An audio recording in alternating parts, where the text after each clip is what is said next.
At exactly 9 in the morning, the story exploded. Prominent businessman, living double life, bigamy, fraud, and 12 years of deception. Headlines screamed from every screen. The bigamist of the year became a worldwide trend in minutes. The photos I had provided, Elijah with both families, went viral. Cruel but creative memes flourished like mushrooms after the rain. The hotel phone rang. It was the front desk. "Mrs. Vance, there are reporters in the lobby requesting statements." "Tell them my lawyer will give a press conference at 2 in the afternoon," I replied, my voice surprisingly firm. By 11 in the morning, Elijah's company had issued a statement. Effective immediately, Elijah Vance has been suspended from all duties pending an internal investigation into severe ethical violations and possible corporate fraud. Devin Harris, his partner, was more direct in his interview. "We are fully cooperating with the authorities. If the allegations are true, Elijah Vance not only betrayed his family, but also the trust of his partners, employees, and clients." At 3:47 p.m., my phone rang from an unknown number. It was Candace. Her voice sounded like shattered glass, every word fragmented and cutting. "Is it true?" she asked without preamble. "You are Simone Vance, his first and only legal wife," I replied, keeping my voice neutral. No cruelty, but no comfort. "I never died, Candace. He killed me metaphorically so he could have you." "I'm sorry. You are a victim in this too." "The children." Her voice broke into a sob. "My God, the children. Jalen adored his father. The baby. What do I tell them? How do I explain that their entire life is a lie?" "I don't know," I admitted, because there were no words of comfort that could heal those wounds. But children are resilient. With help, with therapy, with real love, they will heal. "Did you know about us?" she asked. "How long did you know?" 2 months, I answered. 2 months of truth.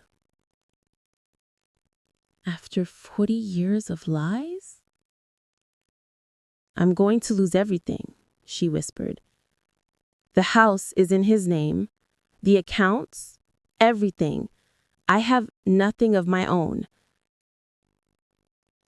I quit my job when Jalen was born because he insisted." It was another level of Elijah's cruelty, keeping Candace completely dependent. "Give me your information," I heard myself say. "My lawyer will contact you. You are not responsible for Elijah's crimes. We will make sure you and the children are financially protected." "Why?" she asked, genuinely confused. "Why would you help me?" "Because destroying Elijah doesn't mean destroying 2 innocent children," I replied. "They didn't ask to be born into a lie." The next day, the IRS arrived like a biblical plague. Federal agents appeared at Elijah's office, our house, and the Blue House. Boxes of documents were seized, computers, hard drives, even his collection of luxury watches was cataloged and embargoed. The investigation revealed a labyrinth of tax evasion dating back 15 years. Offshore accounts, shell companies, fake invoices, a scheme so elaborate that it required a team of 20 forensic accountants to completely unravel it. Jamal handled the legal aspect with a surgeon's precision and an executioner's coldness. Using the state's bigamy laws, which included the automatic nullification of any financial claim by the bigamous spouse, he voided all of Elijah's rights to our joint properties. The house, valued at $2 million, the 3 investment properties, the stock portfolio, everything passed exclusively into my name.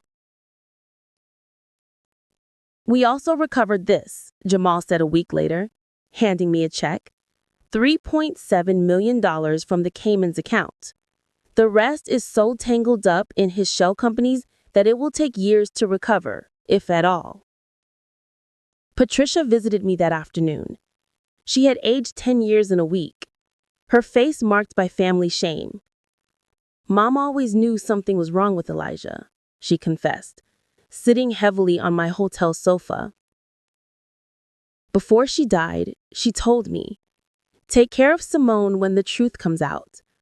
I think she somehow knew. "How is he?" I asked, hating myself for caring.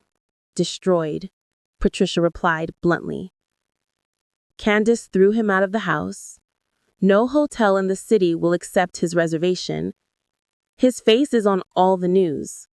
He's living in an extended stay America on the highway, paying in cash with what little they haven't frozen. He tried to contact some friends, but they all hung up. He's a pariah, Simone. A man without a country. 3 weeks after the scandal, I was called to testify before the grand jury. The room was packed, every seat taken by people eager to hear the story firsthand. I wore a simple black suit, no jewelry, except for my original wedding ring, which I wore as a reminder of the woman I used to be. For 4 hours, I recounted everything, every lie, every discovery, every piece of evidence. The jurors listened with expressions ranging from sympathy to horror. The prosecutor, a young but brilliant man named Aaron Mitchell, was meticulous.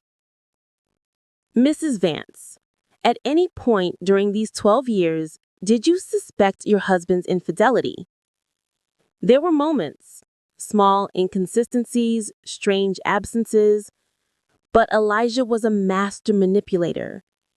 Every time I got close to the truth, he created an explanation so elaborate, so credible, that I felt guilty for doubting him. "And what made you discover the truth?" I paused before answering. At first denial, then pain. A pain so deep, I thought it would break me in two. After that came anger.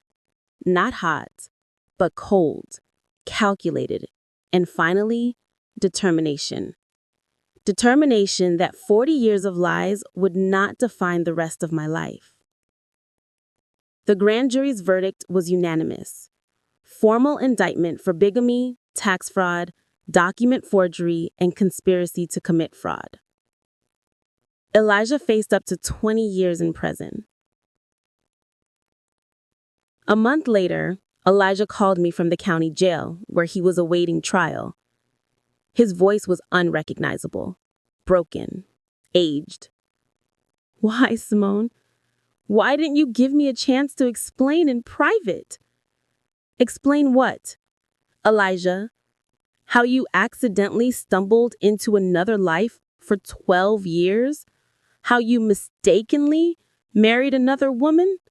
How you unintentionally had 2 more children?" It wasn't like that. Candace got pregnant. I couldn't abandon her. But you could abandon me every day. For 12 years, you abandoned me. "I loved you, Elijah. I always loved you." "No," I replied, with a clarity that surprised me. "You love the idea of me, the perfect wife in your perfectly compartmentalized life, but you never loved the real me. Simone, the woman with her own dreams and desires, you turned me into a character in your elaborate fiction." "The children," his voice broke into a sob. "My other kids, what will happen to them?" "Candace and I have reached an agreement. They will receive financial support from the recovered assets. They will not suffer economically for your crimes." "You and Candace are talking?" "The victims of the same criminal sometimes find comfort in mutual understanding," I replied. Simone, please, I just want. No, Elijah. You don't have the right to want anything from me. You had 40 years of my life. You won't have another second. I hung up. It was the last time I would ever hear his voice. 2 years have passed since that anniversary dinner that changed everything. This morning, as I made coffee in my new condo kitchen, overlooking the Atlanta rooftops, with the sun streaming through windows I chose all by myself, I received a notification on my phone. Elijah had been released on good behavior. I felt nothing. No fear, no anger, not even curiosity. The man who had been my husband was a stranger now, a character in a story that